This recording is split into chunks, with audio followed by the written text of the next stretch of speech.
Di video kali ini, kita akan ngebahas tentang perang yang lagi terjadi antara Rusia dan Ukraina. Apa sih sebenarnya yang mereka ributin? Dan apa dampaknya terhadap Rusia, Ukraina, dunia, Indonesia, dan buat kita sendiri?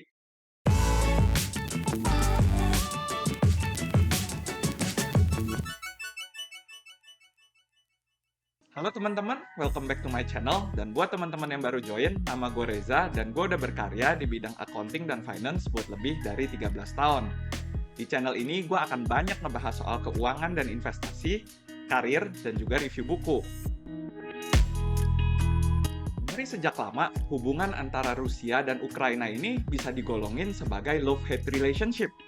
Ini karena memang secara teritori, Ukraina ini terbagi menjadi dua bagian besar, yang juga mempengaruhi pola pikir dan dukungan politik penduduk yang ada di sana. Sisi barat dikuasain sama mereka yang berbahasa Ukraina dan secara politik lebih pro-barat. Sedangkan di sisi timur dikuasain sama mereka yang berbahasa Rusia dan secara politik lebih pro-Rusia. Kalau kita ngelihat lagi jauh ke belakang, tarik-menarik antara Rusia dan Ukraina ini udah mulai terjadi sejak awal tahun 1900-an, atau bahkan mungkin jauh sebelum itu. Saat Perang Dunia Pertama, tepatnya di bulan Januari 1918, Ukraina sempat mendeklarasikan kemerdekaan penuh dari Rusia. Tapi kayaknya pada saat itu mereka memang belum siap. Jadi akibat dari pemisahan diri itu, justru yang ada mereka malah jadi nggak stabil secara politik. Ditambah lagi situasi saat itu juga masih perang, yang bikin situasinya jadi tambah parah. Di akhir tahun 1922, Rusia akhirnya berhasil merebut kembali Ukraina dan ngejadiin Ukraina menjadi salah satu republik konstituen asli di bawah Uni Soviet atau USSR. Setelah Perang Dunia Kedua selesai, Uni Soviet berhasil menjadi sekutu yang makin besar. Dan saking besarnya, negara-negara di blok barat ini jadi ketakutan sama hal-hal yang bisa dilakuin Uni Soviet ke depannya. Makanya negara-negara barat ini mulai membuat sekutu sendiri yang beranggotakan Amerika Serikat, Kanada, Inggris, dan beberapa negara Eropa dan Asia lainnya, yang kemudian menyebut diri mereka sendiri sebagai North Atlantic Treaty Organization atau NATO. Dua blok besar ini kemudian saling bersaing dan ngejalanin apa yang kita kenal dengan Perang Dingin sampai di tahun 1991, di mana akhirnya Uni Soviet pecah.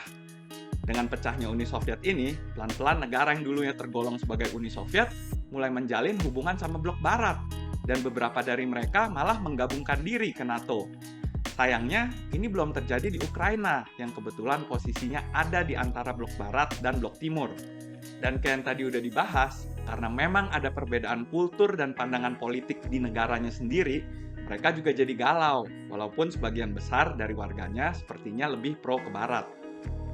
Era tahun 2010 sampai 2014, di bawah kekuasaan Presiden Viktor Yanukovych, Ukraina mendekat ke Rusia yang saat itu udah dipimpin sama Putin.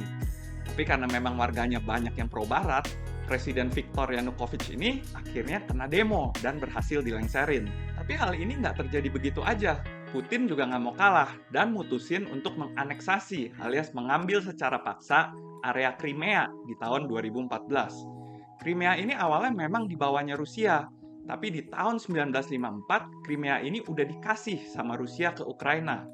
Sampai dengan pengambil alihannya di tahun 2014, Crimea ini sebenarnya udah diakui dunia sebagai bagian dari Ukraina. Sejak kejadian itu, hubungan antara Rusia dan Ukraina terus berlangsung tegang. Putin sebagai presiden Rusia mau menyatukan lagi Ukraina dengan Rusia, karena Ukraina dianggap punya budaya dan sejarah yang sama Rusia. Tapi Ukraina yang saat ini dipimpin sama Volodymyr Zelensky, mau Ukraina punya kebebasan buat menentukan sendiri kemana Ukraina ini akan bergerak, dan gak nyerah sama Putin begitu aja. Sampai pada akhirnya, di tanggal 24 Februari 2022, Rusia mulai melakukan operasi militer. Rusia melakukan serangan udara dan rudal di kota-kota penting dan pangkalan udara Ukraina. Sampai sejauh ini, negara-negara yang tergabung dalam NATO juga masih pro perdamaian dan belum mengirimkan bantuan militer secara langsung ke medan perang. Tapi sejauh ini, mereka udah mulai melakukan penghentian hubungan bilateral dengan Rusia dan meminta kepada pemilik brand asal negara mereka buat nyetop servis mereka sebagai bentuk kecaman. Berbagai brand, mulai dari sektor teknologi, finansial, otomotif, aviasi, energi, retail, udah mulai melakukan pemberhentian sementara servis mereka di Rusia. Pemberhentian ini pastinya membawa dampak yang negatif, bukan cuma buat Rusia, tapi buat perusahaan-perusahaan itu sendiri. Karena bisa dibilang, Rusia ini memang merupakan market yang menyumbangkan pemasukan cukup besar buat mereka. Rusia sendiri pastinya ngerasain imbas dari ulahnya itu. Karena posisi Ukraina yang strategis, selama ini Rusia menanam jalur yang dipakai buat ngirim minyak dari Rusia ke negara-negara di Asia Timur dan Eropa di tanah Ukraina. Dan negara-negara yang sebelumnya membeli minyak dari Rusia juga mulai ngeberhentiin pesanan mereka sebagai bentuk protes. Pemberhentian ini ngebuat harga minyak bumi dunia jadi bergerak liar.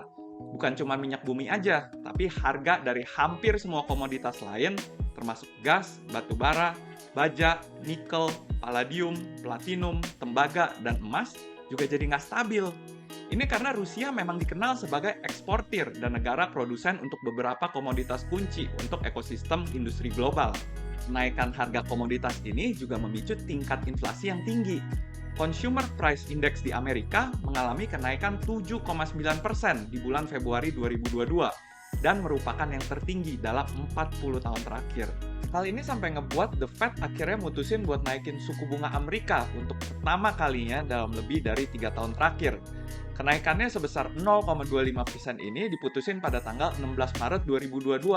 Tapi kabarnya The Fed masih akan naikin lagi suku bunga acuannya ini beberapa kali dalam 1 tahun ke depan ini.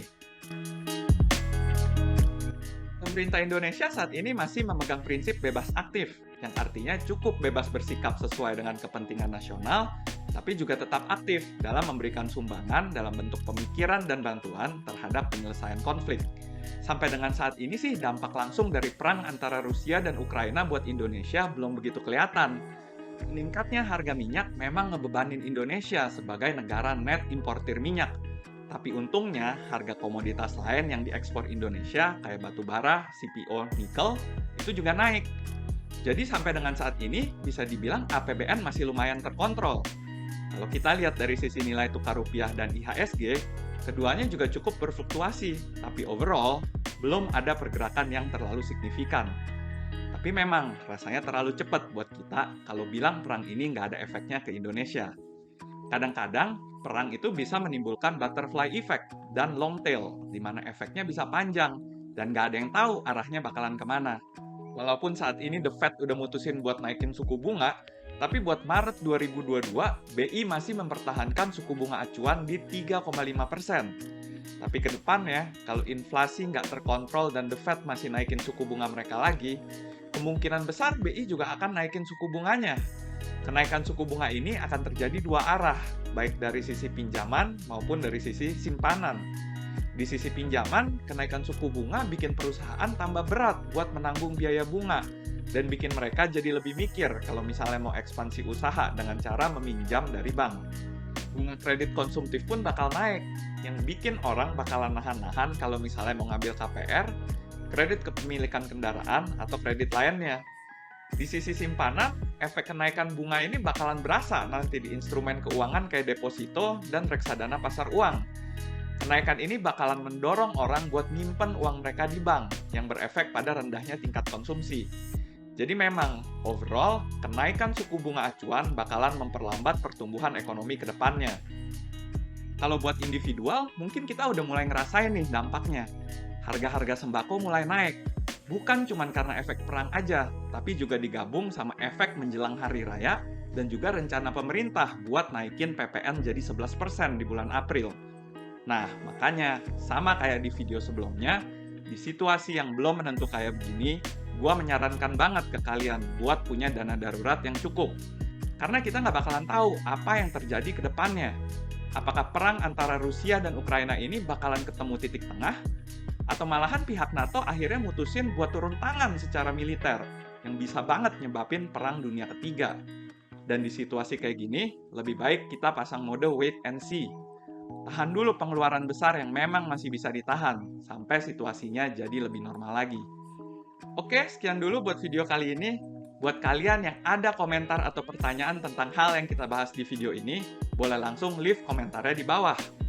Jangan lupa buat like, komen, subscribe, dan share video ini ke teman-teman kalian. Semoga video ini boleh berguna buat kita semua. Thank you for watching and see you in the next video.